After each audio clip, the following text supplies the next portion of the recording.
on a un point de désaccord là avec l'ordre des médecins qui trouve qu'on ne devrait pas proposer de stratégie médicale. Je conserve mon opinion. La vaccination, je le pense, je l'écris, j'ai écrit un livre il y a quelques années sur la vaccination, je n'ai pas changé d'avis. Mais c'est comme ça, parce que je suis un médecin, je pense qu'elle doit être discutée, elle n'est pas obligatoire, point final. Et c'est pas parce qu'on n'a pas de baguette magique qu'on ne va pas réussir à diminuer la mortalité. On voit bien que la mortalité n'est pas la même en fonction des stratégies médicales que l'on a prises. C'est les stratégies médicales, la détection précoce, la prise en charge des patients précoces qui changent la mortalité. Il n'y a pas d'évidence que les mesures sociales changent la mortalité dans un pays. Qui fait qu'on peut parfaitement vous surveiller à la maison avec des outils technologiques. Un virus qui avait d'un coup 14 mutations, normalement ces mutations s'accumulent petit à petit, c'est-à-dire que vous voyez des stades intermédiaires. Vous ne vous retrouvez pas tout d'un coup avec un virus qui a plein de mutations. Ça veut dire qu'il s'est multiplié quelque part. Or, on voit bien chez l'homme en Europe, à ce moment-là, il n'y a pas très peu de cas. C'est pas ça qui a fabriqué un mutant qui ait autant de mutations. De malades qui sont immunodéprimés, qui sont porteurs pendant très longtemps, à qui on a donné des anticorps, on a fait de la sérothérapie, on a donné des anticorps de gens qui avaient eu la maladie, plus du remdesivir, qui est un agent mutagène pour les virus, ce qui amènerait à faire vraiment un modèle expérimental, vous voyez, de donner un agent mutagène en même temps que la cible contre laquelle les mutations doivent être sélectionnées pour résister.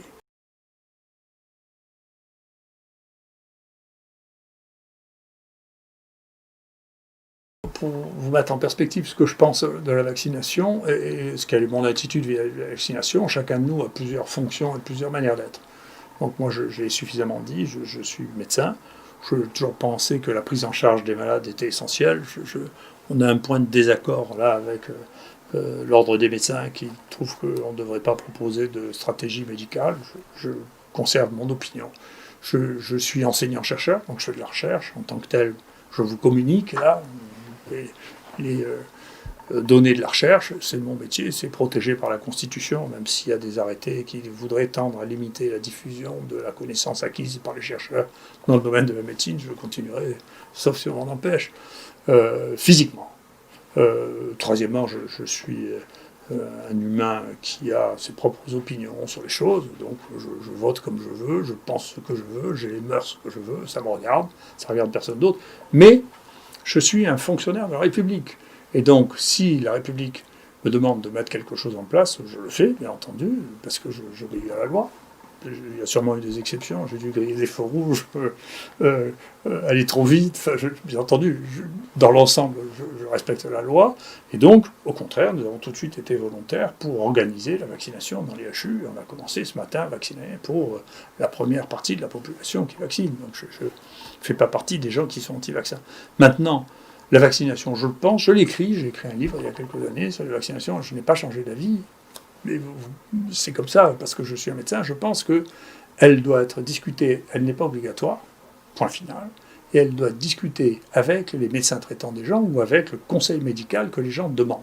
Il y a des choses que vous ne pouvez pas imposer aux gens parce qu'il y a des conditions qui ne s'y prêtent pas.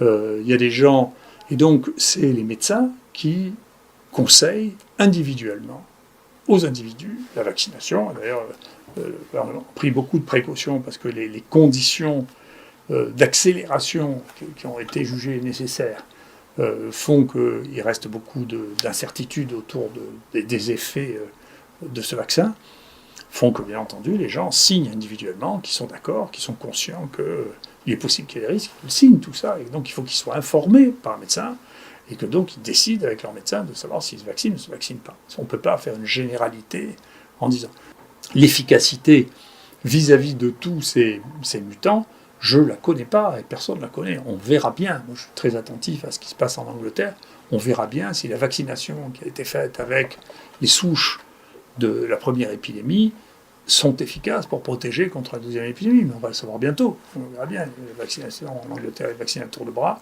ils ont ce mutant qui circule. On verra bien si ça protège contre ce mutant ou si ça ne protège pas. C'est une vraie question qu'on verra se voir au fur et à mesure. Donc pour les vaccins, c'est individuellement les médecins qui doivent donner leur opinion. Alors il y a une première chose qui a été négligée de mon point de vue, c'est dès juin, les Danois ont rapporté qu'il y avait des mutants qui étaient apparus chez les visons, et ceci a permis de réfléchir et qui montre encore comment les prévisions sont futiles. Il y a un proverbe yiddish qui dit l'homme prédit et Dieu rit. Ce qui correspond tout à fait à la réalité. On ne peut pas prédire. Et donc,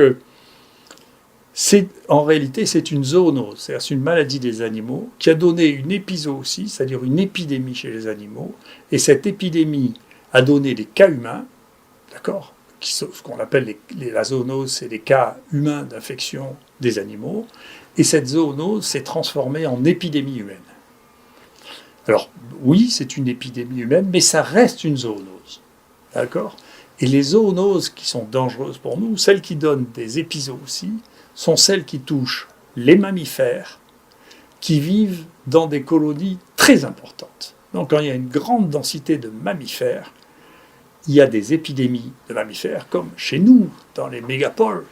Et ces épidémies de mammifères se développent avec des virus qui évoluent très rapidement, et plus le virus s'est multiplié, plus il y a de mutations, c'est régulier. Et donc, on pense que la source, comme mammifères, c'est les chauves-souris, parce que les chauves-souris ont une densité colossale dans leur colonie. Et là, ce qu'on a découvert, c'était que les visons, qui ont des densités aussi considérables dans les élevages, et qui sont des animaux sensibles, c'est-à-dire qui ont le même récepteur pour ce virus, sont très proches du modèle expérimental même de cette maladie, ben ces colonies extrêmement denses avaient des épidémies du coronavirus humain qui leur avaient été transmis, peut-être par les gardiens de visons, des épidémies considérables, avec des nouveaux variants, c'est publié en juin ça, hein, des nouveaux variants qui infectent les gens qui travaillent sur les visons. Il y a une enquête qui est faite en Hollande qui montre que 67% des gens qui gardent les visons ont été positifs. Donc c'est contagieux chez l'homme, et il y a maintenant plus de 600 cas répertoriés avec des séquences du vison. Et on a, vous voyez ici, on a des centaines de séquences de visons, c'est tout ce qui est en bleu et rouge, des centaines de séquences de visons qui viennent essentiellement des gens qui les ont séquencés, c'est-à-dire essentiellement les Danois et les Hollandais. Alors les Danois ont fait quand même, ont exterminé la plus grande partie de leurs visons, 13 millions de visons. Donc moi j'ai découvert aussi, comme vous, l'importance de l'élevage des visons. Il y a des phénomènes qui sont troublants autour des visons, c'est que le foyer initial de l'Italie était autour d'élevage de visons. Donc on peut se poser la question de savoir s'il y a eu un amplificateur qui pourrait permettre de comprendre pourquoi en Italie du Nord il y a eu tellement de cas, et si cet amplificateur c'est pas les élevages de visons. Il y a des élevages de visons en Italie aussi. En France, il y a 4 élevages de visons, il y en a un pour lequel les visons ont été éliminés. Moi, si j'avais un conseil à donner, ça serait d'éliminer les 3 autres avant qu'il se passe la même chose si ce n'est pas déjà arrivé. Et donc, les visons sont les récepteurs, les transmetteurs du même virus. Et donc, je me pose la question, pour ce virus 4 qui est très étrange pour nous, de savoir comment est apparu, alors que nous n'étions plus en Europe en période épidémique, un virus qui avait d'un coup 14 mutations. Normalement, ces mutations s'accumulent petit à petit, c'est-à-dire que vous voyez des stades intermédiaires. Vous ne vous retrouvez pas tout d'un coup avec un virus qui a plein de mutations. Ça veut dire qu'il s'est multiplié quelque part. Or, on voit bien chez l'homme en Europe, à ce moment-là, il n'y a pas très peu de cas. C'est pas ça qui a fabriqué un mutant qui ait autant de mutations. Donc, mon opinion, c'est qu'il y a un réservoir quelque part, dissimulé, que nous n'avons pas vu, dans lequel ce virus a continué à se multiplier et qu'on a vu apparaître un virus qui avait toutes ces mutations parce qu'il est devenu particulièrement contagieux ou efficace chez l'homme. Et donc la meilleure explication que j'ai, c'est que celui-là aussi vient des visons. Donc alors il y a un virus de vison qui a été séquencé, paraît-il, en France, mais il n'est pas disponible, je ne l'ai pas, moi je voudrais bien l'avoir pour pouvoir comparer, nous, à la millier de séquences que nous, on a mis à disposition de tout le monde. Je voudrais bien aussi avoir celle des autres pour pouvoir comparer quand même. On a fait à peu près un tiers de toutes les séquences qui ont été faites en France, parce que ça n'était pas une priorité pour les autres de faire du séquence. Nous, le premier cas qu'on a eu, on a déjà séquencé son génome, on l'a relargué. Vous voyez, c'est notre nature de séquencer. Et donc, c'est une vraie question. Pour le virus anglais, il y a une autre question qui se lève, c'est que les mutations, vous voyez, sur ce virus que nous avons, nous, il y a des mutations un peu partout. Dans le virus anglais, il y a des mutations qui sont spécifiquement sur qui sont sur les gènes d'une protéine, qui est la protéine qui s'appelle Spike, qui est la protéine qui suscite le plus d'immunité. C'est celle dont on s'est servi pour faire le vaccin. Donc c'est ce qui amènera à poser des questions.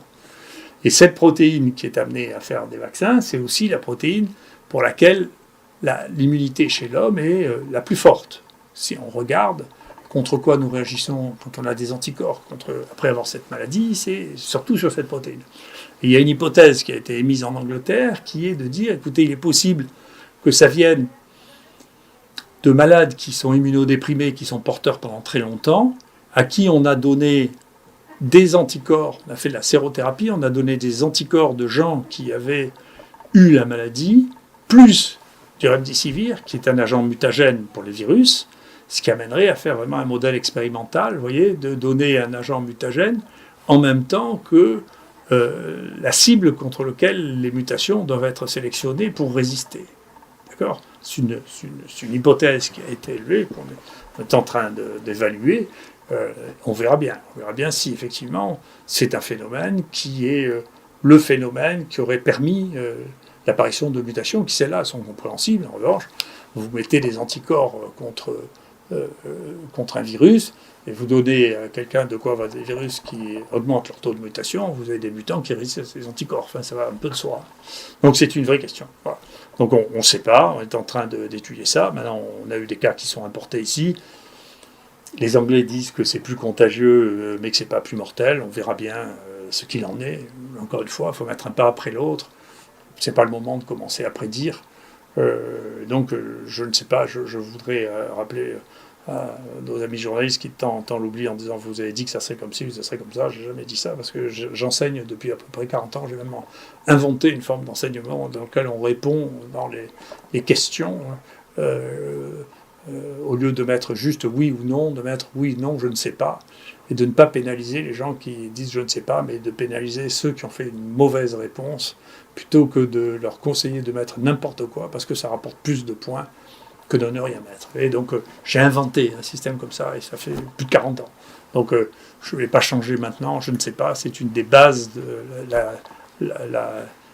l'absence d'ignorance fondamentale. C'est quand on n'a pas peur d'être ignorant, on sait qu'on doit dire je ne sais pas.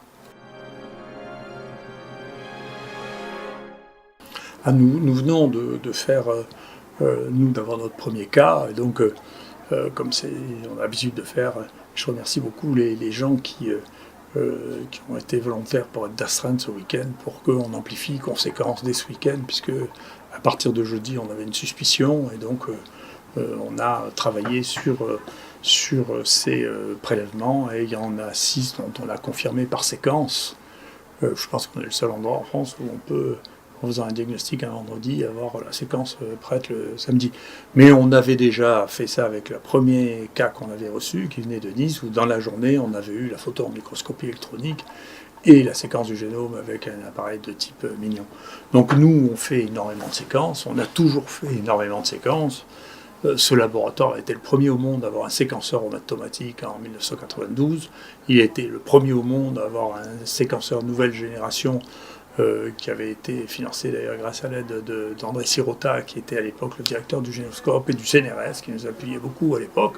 On était le premier à avoir ça, c'est un séquenceur Roche. Et puis on a été, je crois, les premiers à chaque fois que les nouveaux séquenceurs d'Oxford, s'appellent Mignon, Gridion et Prométhion, ont été disponibles en France. À chaque fois, c'est nous qui avons le premier à acheter ça, parce qu'on est on utilise la séquence pour l'identification, et le papier le plus cité au monde sur l'identification des bactéries par la séquence bactérienne, c'est nous qui l'avons fait.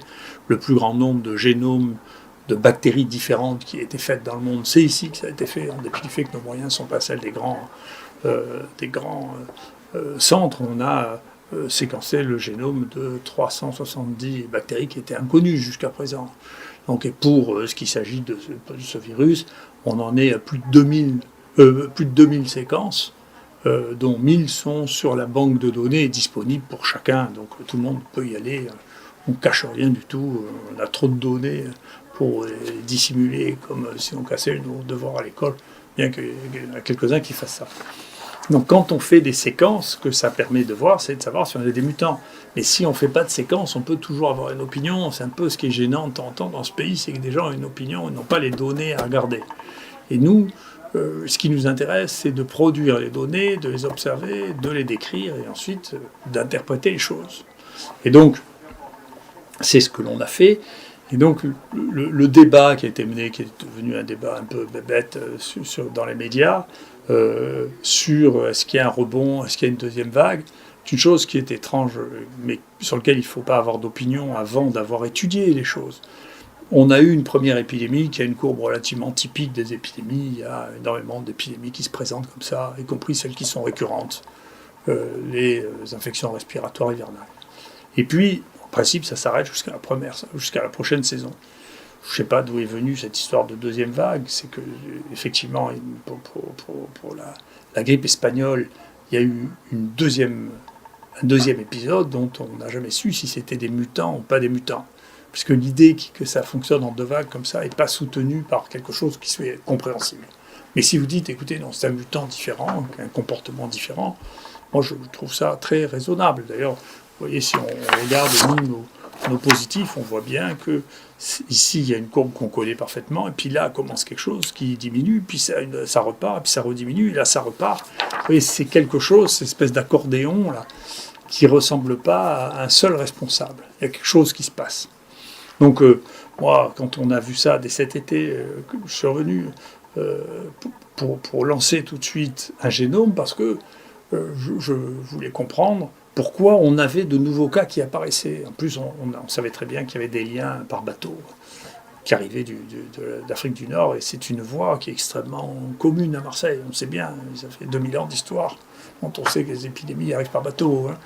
Donc, on a regardé ça, on a trouvé que c'était différent. Moi, j'ai tout de suite prévenu tout le monde. Les autorités, après, les gens ne croient pas, mais ça n'a pas une grande... Pour nous, c'est juste de la science. Et ensuite, ce qu'on voit en bleu, c'est l'apparition du deuxième mutant, qu'on appelle le 4, qui est celui qui a le plus sévi, qui a fait jusqu'à 100% des cas, et qui a entraîné, à force, une mortalité plus importante que celui du premier épisode, parce que cette épidémie, cette néo-épidémie, a duré maintenant 4 mois, au lieu de durer 1 mois et demi, 2 mois. Et donc, même si la mortalité n'était pas plus forte, à la fin, ça s'est accumulé. Je vous rassure, la mortalité est de même nature. Il s'agit des mêmes genres de personnes qui meurent. C'est des gens très âgés ou des gens qui ont des polypathologies et une très faible espérance de vie dans tous les cas. On a mesuré ça récemment. On sait que les gens qui sont morts ici, dans le CHU, avaient une espérance de vie qui était de 3 ans. Donc, en moyenne. Donc, ça veut dire qu'il y en a qui avaient une espérance de vie de moins d'1 an, et puis d'autres qui avaient un peu plus que ça. Donc voilà, alors, c'est la situation, donc il y a des variants, c'est pour ça que les situations sont imprévisibles, c'est pour ça que je reste d'accord avec moi-même, faire des prévisions sur une maladie qui est inconnue, c'est de la sorcellerie. C'est pas vrai, on ne peut pas faire de prévisions avec ça, et d'ailleurs on voit bien que c'est imprévisible, c'est des choses qu'il faut faire au jour le jour, et donc il faut se battre au jour le jour. Et c'est pas parce qu'on n'a pas de baguette magique qu'on ne va pas réussir à diminuer la mortalité. On voit bien que la mortalité n'est pas la même en fonction des stratégies médicales que l'on a prises. C'est les stratégies médicales, la détection précoce, la prise en charge des patients précoces, qui changent la mortalité. Il n'y a pas d'évidence que les mesures sociales changent la mortalité dans un pays. Donc je pense que c'est une vraie leçon. Ça ne se décide pas dans un bureau, ça se décide en faisant appel aux soins par tous les médecins. Et pour ça, moi, je regrette qu'on n'ait pas une vraie politique technologique. Nous, on a suggéré rapidement aux gens de doser l'oxygène chez eux avec des oxymètres qui coûtent maintenant 5 euros. Il y a maintenant des montres connectées chinoises pour moins de 50 euros, sur lesquelles vous avez la surveillance de votre oxygène, de votre fréquence respiratoire, de votre pouls, de votre tension, sur lesquelles on peut vous faire des électrocardiogrammes pour ceux qui ont peur que les médicaments entraînent des changements d'électrocardiogramme, qui fait qu'on peut parfaitement vous surveiller à la maison avec des outils technologiques. Il faut s'occuper de la prise en charge des gens, et de la prise en charge des gens précoces dès qu'ils sont positifs. C'est mon avis, c'est ce que l'on a fait. On va essayer d'améliorer encore cette manière de faire, et je pense que c'est le point le plus important.